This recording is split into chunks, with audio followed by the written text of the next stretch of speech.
Come, come, whoever you are, wanderer, worshipper, lover of leaving, ours is no caravan of despair. Come, yet again come. Come, come, whoever you are, wanderer, worshipper, lover of leaving, ours is no caravan of despair.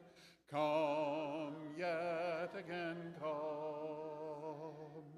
Come, come, whoever you are, wanderer, worshipper, lover of leaving, ours is no caravan of despair. Come, yet again come.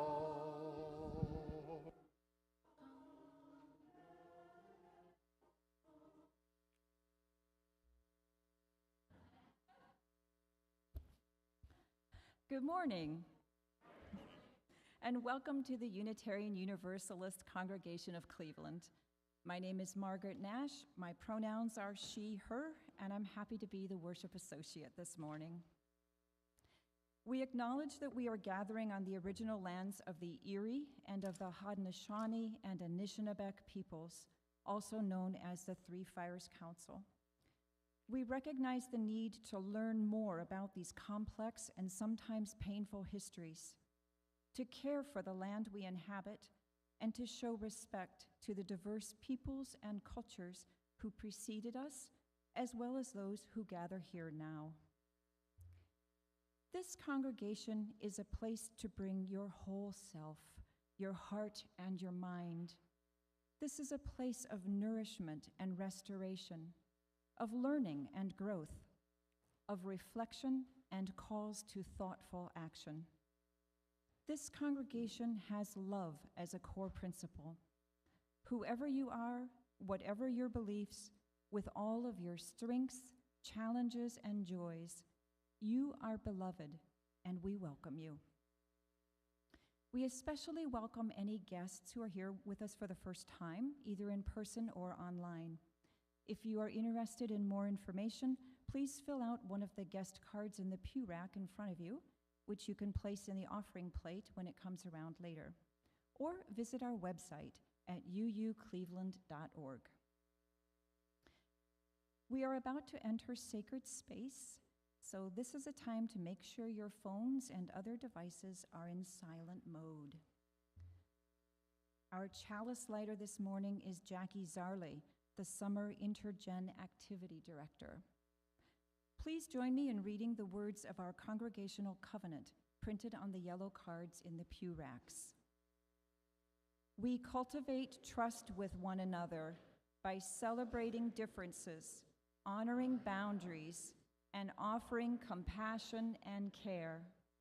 We listen to each other deeply with curiosity and wonder.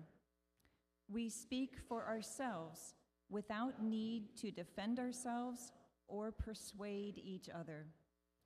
We create safe and brave space for healthy conflict, creativity, and fun.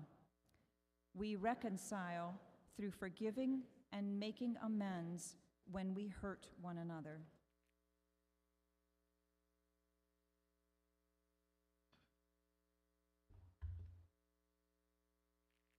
A holy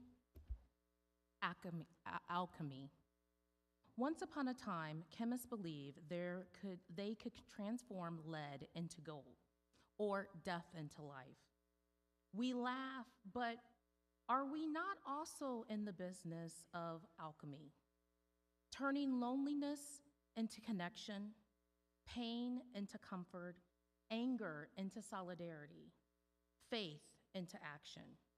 The subtle magic of church or congregation combines love with justice, creates hope out of fear, and transforms individuals into community.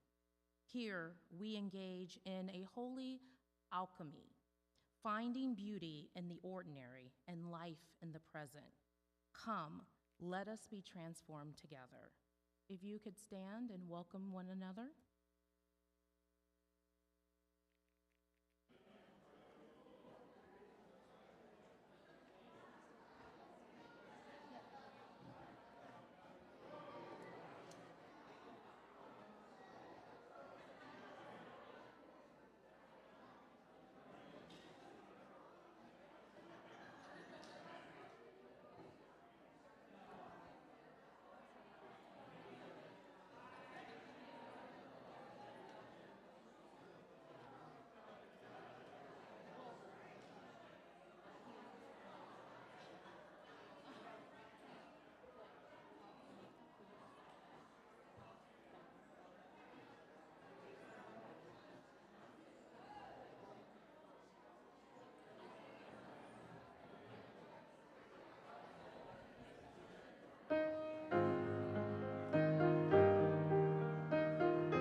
We each come to this space with a unique set of joys and concerns in our lives. We all carry a lot of things with us, hurts and worries, delights and happiness.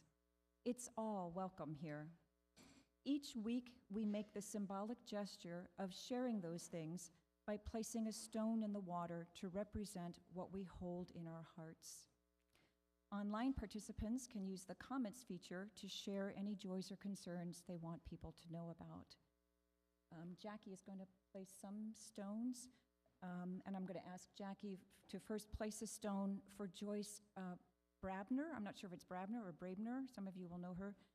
A member of the UU Society who passed away last week. We send condolences and love to her friends and family. And Jackie, there are comments in the book?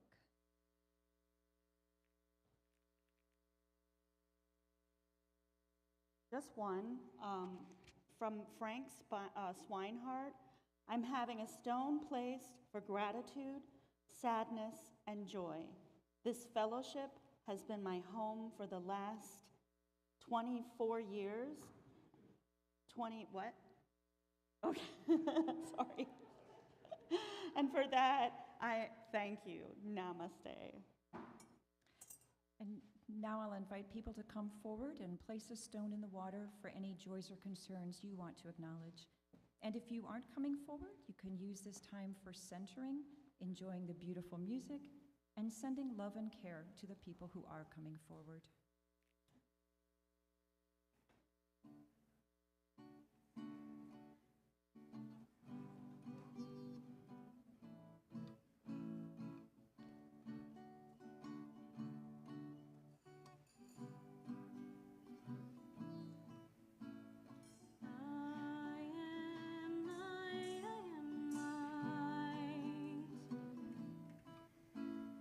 I am light.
ask Jackie to please place a stone for any joys or concerns that were shared online.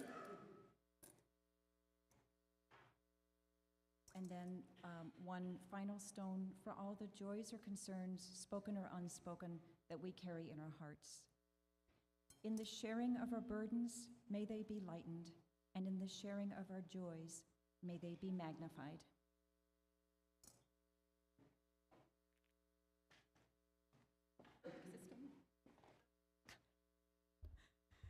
I'm back. The Share the Plate this week goes to the Northeast Ohio Coalition for the Homeless.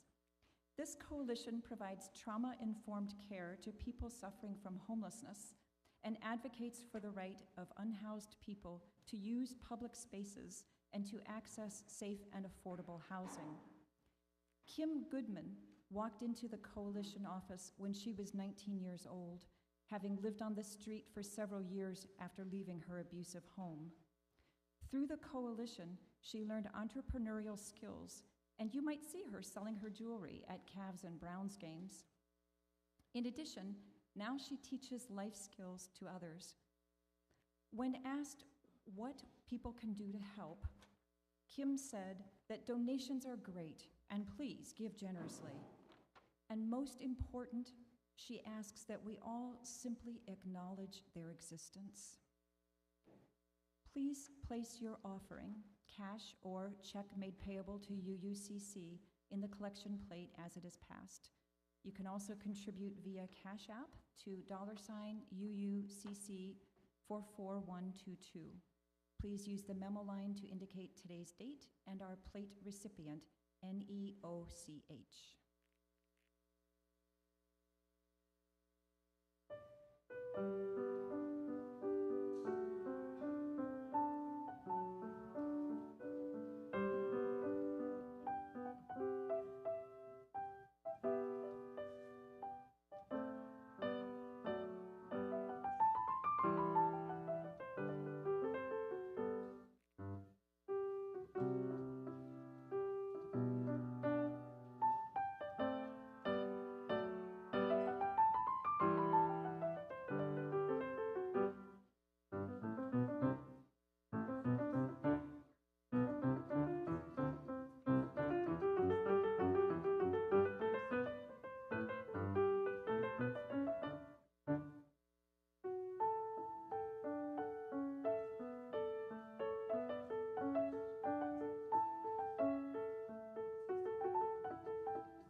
In the book Salted with Fire, Scott Alexander writes, "In a world with so much hatred and violence, We need a religion that proclaims the inherent worth and dignity of every person.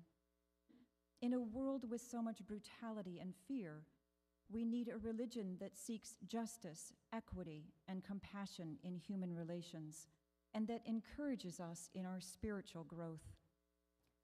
In a world with inequity and strife, we need a religion that strives toward the goal of world community with peace, liberty, and justice for all. In a world with so much environmental degradation, we need a religion that advocates respect for the interdependent web of all existence, of which we are a part. And in a world with so much uncertainty and despair, we need a religion that teaches our hearts to hope and our hands to serve.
Okay, can you hear me now?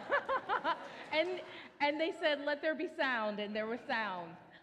Okay, well, good morning, and thank you for welcoming me to stand here and share what I hope will move you to action. And my name is Roschelle Ogbuji.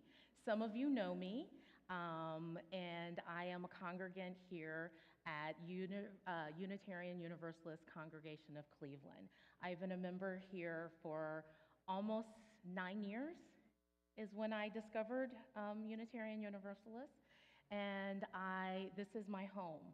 This is my place. This is my safe place. But how did I get here? And let me tell you this. I have a timer on myself because I grew up Baptist-Costal. And I had to say, what's my time? Because I will respect the time. And she told me, and I said, I'm going to set a timer. But getting a little bit of history, I grew up in the Midwest in Kansas City, Missouri, to a father who was a Baptist minister and a mom who was Pentecostal. So I call myself Baptist-Costal. And I grew up in a deeply profound spiritual household. God was another member of our family. It was not something that was external. It was something very intimate. And I attended church 3 times a week like normal Baptist-Costals do, and prayed and read the Bible. And at my ripe age of 13, I went to my dad and I said, I think that I'm only a Christian because you have indoctrinated me, and I don't know if I believe in this God. Where my father, who is a theologian and a systematic theological person, said, okay, you don't have to go to church anymore, my church, but you have to find some place to find spiritual refuge. So I went on my vision quest, and of course, being 12, I wanted to go to my friend's church that had all the fun stuff.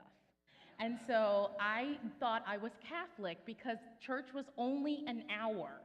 And if you guys know anything about Baptist-Costals, church goes all day. You got to bring a picnic lunch in order for your blood sugar not to go down. So I thought I was Catholic, and so I wanted to go to confirmation classes with my friends. And then I discovered that women could not be priests.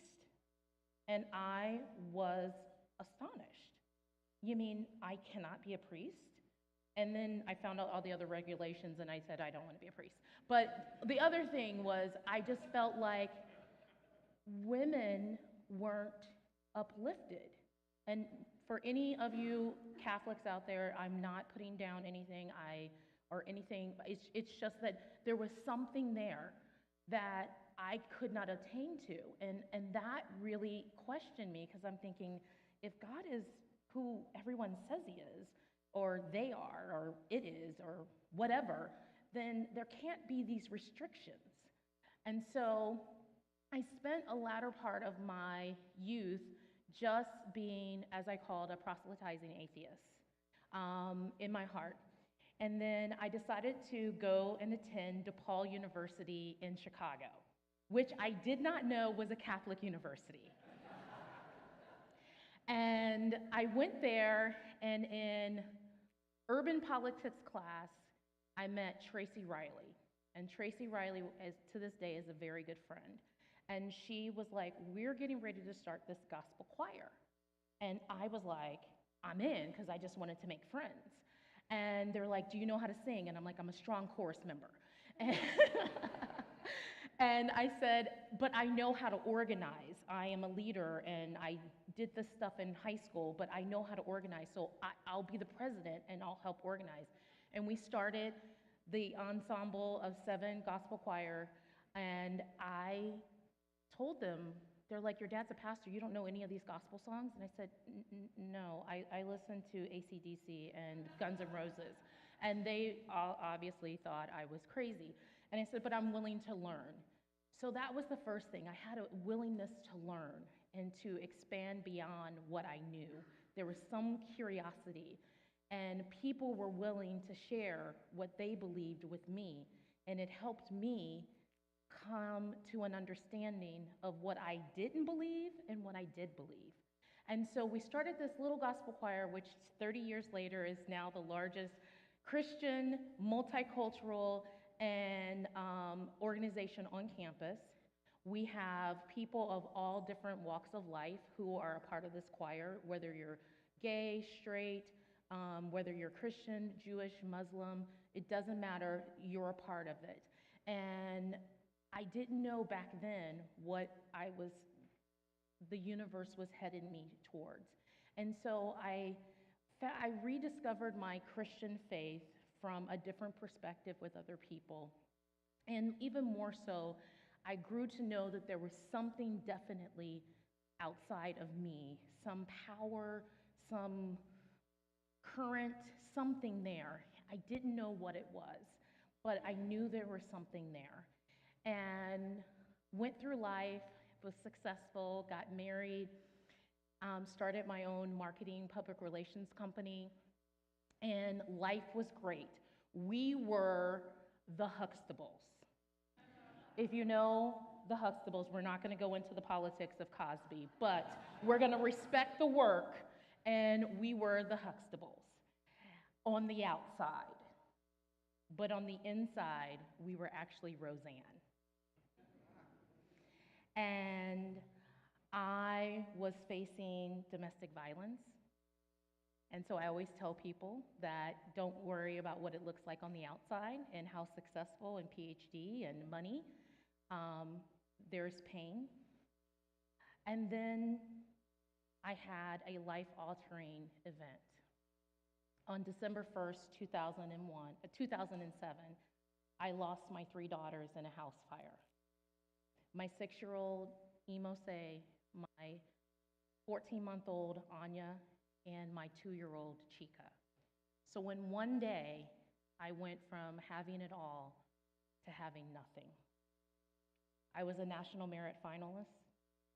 I was master's degreed, but none of that mattered because I was standing in a moment that for most people would have sent them to their grave. But there was yet something that was inside me. And so I'm going to take you into a conversation that I had in my head with, I call it the universe now, but at the time I still primitively called it God. And I said, God, I know too much about who you are to know that this was not a shock to you. I know too much about who this power is, or what I think it is, to know that all the things that you promised can still come to pass, but you have to show me how. You have to show me a way. And I tell people that my God moment was, don't let anger consume you, was the word I got. Don't let anger consume you. And so I took that and I said, okay, if I'm going to get through this, I'm going to need your help, but I don't know how. And the next instructions were to love me and love my people. If you do that, I will carry you. And so that's what I did. Didn't know how, so I immersed myself into my Christian church, and I did all this stuff, and then I was asking questions. Why do bad things happen to good people? And several people gifted me that book, like 20 copies of that book. And I was just like, this is not helping. And I had a moment where, at the time, my mentor and my pastor told me, in her own understanding, because she couldn't understand, and even in the ignorance, I understood that she believed what she said. But I'm going to share this with you. I'm very transparent, but I had shared a lot of mistakes that I made, and at the time, she shared with me that she thought that God was taking me through this because when I was in college, I had an abortion. And this is the interesting thing. And I'm sharing this because church hurt is a real thing. Spiritual abuse is a real thing. To be hurt to the core is a real thing. And I knew too much about this God that she believed in to even rebuttal her in her own theology. And I said, doesn't God say that he gives gifts without repentance? Yeah. Doesn't God say that children are gifts? Yes. Doesn't it say it rains on the just and the unjust just alike? Yes. So why would God punish me? I kept that in the back of my head, scarred, marred, a little piece broken out of my heart. Fast forward 2016, the presidential election. I heard things from the pulpit that shook me to the core. And I knew at the time that I had to get my girls out of this environment because I still love Jesus. But I also knew that he was not anti-Semitic, anti-Black, anti-immigrant, anti-poor, that this person that I believed in was so much more than what was being propagated from the pulpit. And I pulled my girls and I out of church for the first time in my adult life. And I was searching. And I did not know who you were. Let me tell you about this building. My daughter, Imose, used to do dance here. So I used to come here all the time to take her to dance. And I would sit out in the hall, never reading what's on the walls, just waiting for her to get done with dance. I knew it was a church. I didn't know what kind of church it was. But it was a safe place. I used to go out in the area of the garden, and even after the girls died, this was, I don't want to start crying, this was my safe place. I never knew who you were on the inside. But this thing, this God, this universe, this power compelled me to come here. and I would sit in the parking lot. I would pray. I would just listen. And one day, two of your parishioners and I started talking, and it was a God moment. It was Barb and Bill Morgan. Now, I did not know that they had lost their son, but the universe did, and knew that I was there grieving my daughters, and they were grieving their son. And we walked past, and most of you who know me know that I talk to everyone. And I said hi, and we started talking, and they started sharing with me their testimony. They started sharing with me about how they're taking care of their grandkids. They started sharing with me, and I said, well, why are you here? And she's like, oh, this is our church. Well, what do you believe? Because whatever you believe, I'm feeling connected to it. And they invited me to come. And I started researching Unitarian Universalism.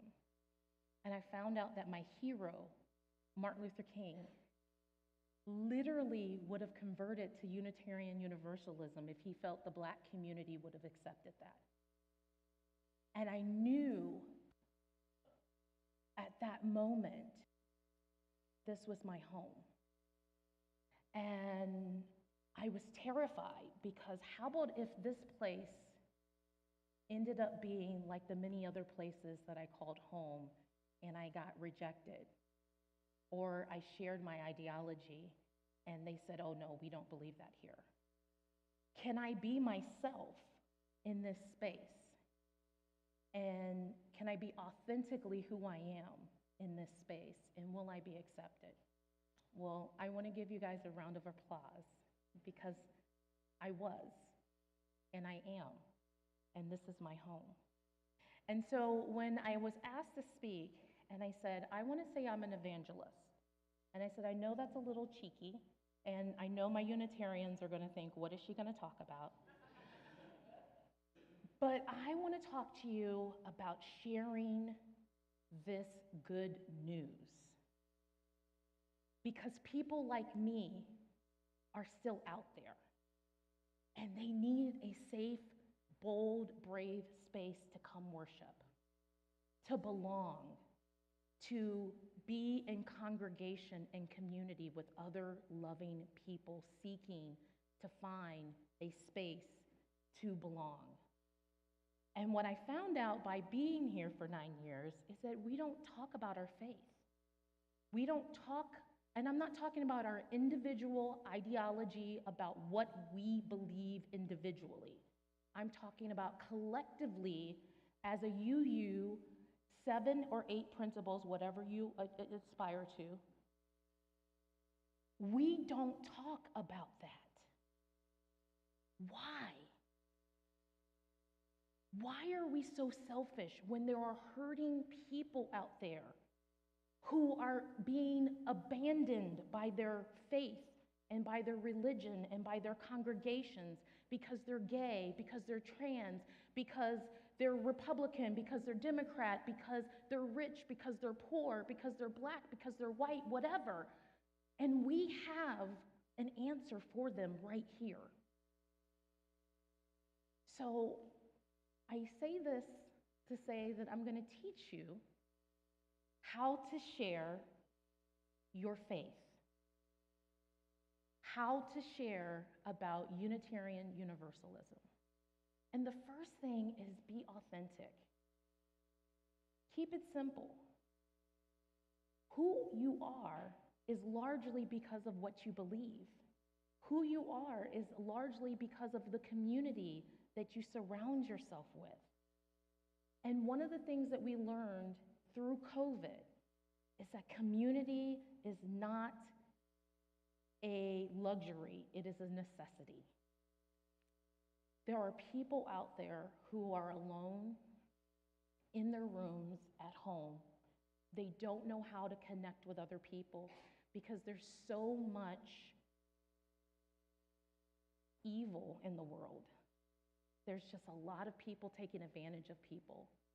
And no one really wants to open up because they feel vulnerable. But if we allow ourselves to be vulnerable with them, they will begin to open up to us. So the first thing is being authentic. Be a light. That's been the theme in our songs, be a light. The second is being genuine. Not pushy, just genuine. When you go to a great restaurant or have a great pair of shoes or find a coffee place, Big B Coffee, I'm giving it up, that you love, what do? You testify about it. You talk to people. You gotta go here. This bread, stone ovens, chocolate croissants are amazing. You gotta go here. We tell people about things that we are passionate about.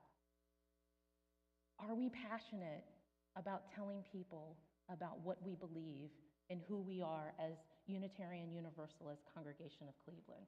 We have an amazing community here, and we need to share it. The other thing is communicate the principles. I mean, they're universal. They go with everything. I mean, when I share my faith with other people and they ask me, like, are you a Christian? And I'm like, I'm a Christian who attends a Unitarian Universalist church. How does that work? Because I can rock with the 8 principles and it doesn't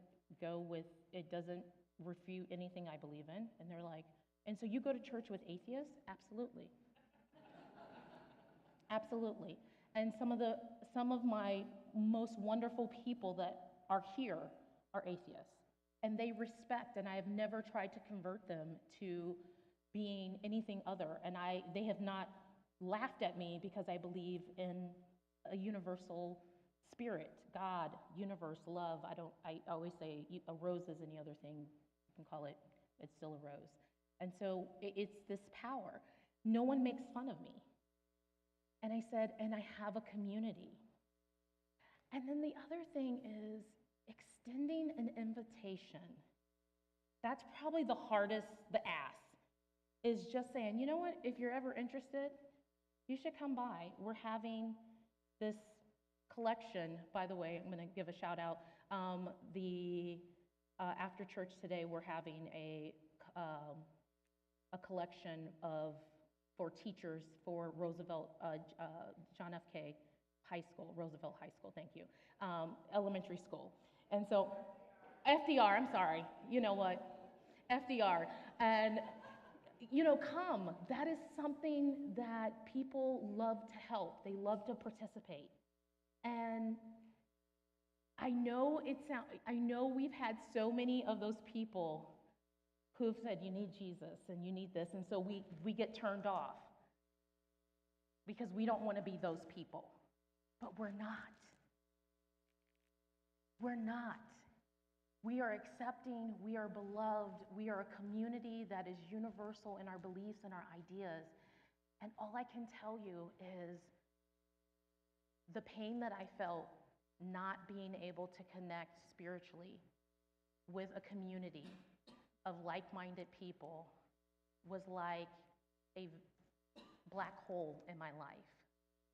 And there's many people out there who still have that hole, and they're looking to fill it with different things, but we have the answer. So I want you to know that you are light. I am light, and we need to be beacons of light for Unitarian Universalism Association. We are definitely divine, whether you believe that divinity comes from outside or within. And we are the spirit that transforms the world as we go out and help, and we bring love to those people who are seeking. We are a shining star. Let's let our light shine. And when we come together, we're united. And when we leave, we bring that unity with us. And finally, know that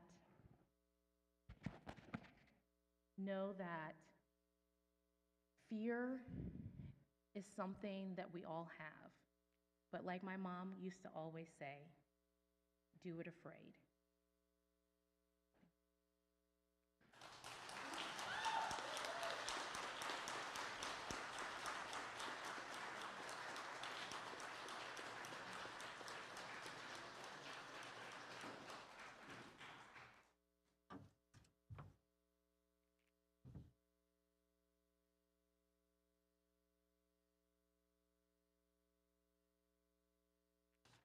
Closing song today is number 1024 in the Teal Book, When the Spirit Says Do. Words are in your order of service. I don't think you really need to look at it. You can do as you like, but stand as the Spirit moves you, and let's sing together.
My fault.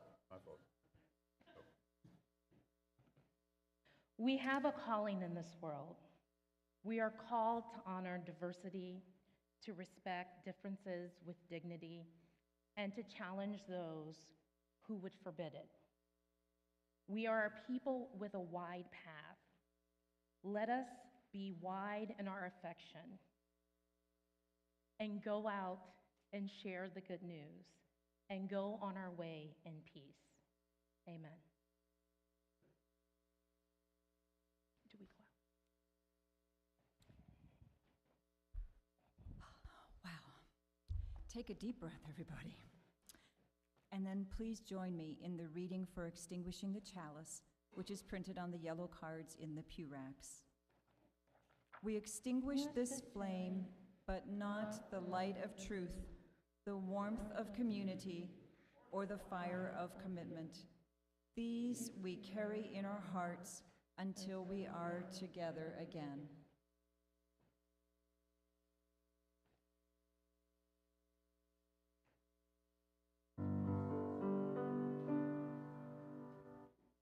This little light of mine, I'm gonna let it shine, let it shine, let it shine, let it shine.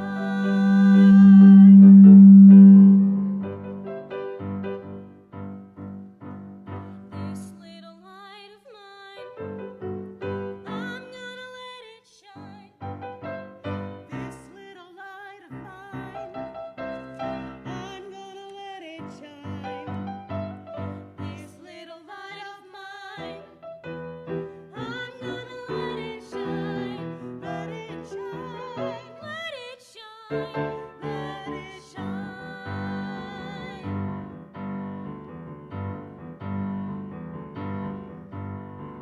Everywhere I go, I'm gonna let it shine, gonna let it shine. Everywhere I go, I'm gonna let it shine. Everywhere I go, I'm gonna let it shine, let it shine, let it shine, let it shine. I'm gonna let it shine, shine, shine, shine. I'm gonna let it shine, shine, shine. I'm gonna let it shine, shine, shine. I'm gonna let it shine through the world. It's gonna shine through the world. This little light of mine, I'm gonna let it shine. This little light of mine, little light, I'm gonna let it shine. I'm gonna let it. This little light of mine, I'm gonna let it shine. Let it shine. Let it shine. Let it shine. It's gonna shine. Let it shine. Let it shine. Let it shine. Let it shine.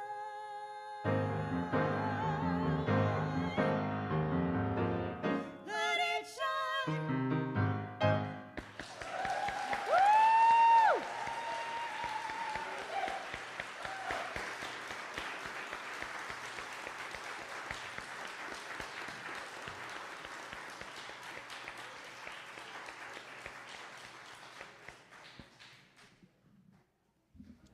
Can I just say a quick word before we sneak out? I just want to make sure that you realize that the FDR committee is evangelizing. They are doing exactly what Roschelle shared.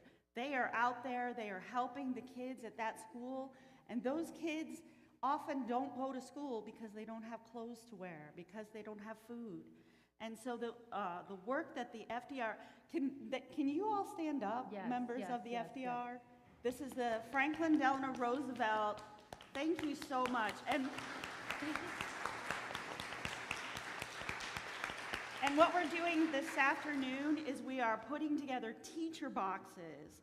These hardworking teachers who often spend their own money for their supplies, we're going to help them out We've got all of the supplies and these wonderful little boxes.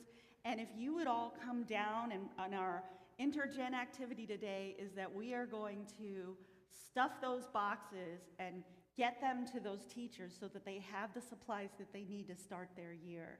So please, I encourage you to come on down and enjoy and join us with this wonderful work that we're doing. Amen. Did you want to say something else? These boxes are being stuffed with stuff we bought because you guys contributed when we did that, the basket contribution to FDR. So we thank you all for this contribution.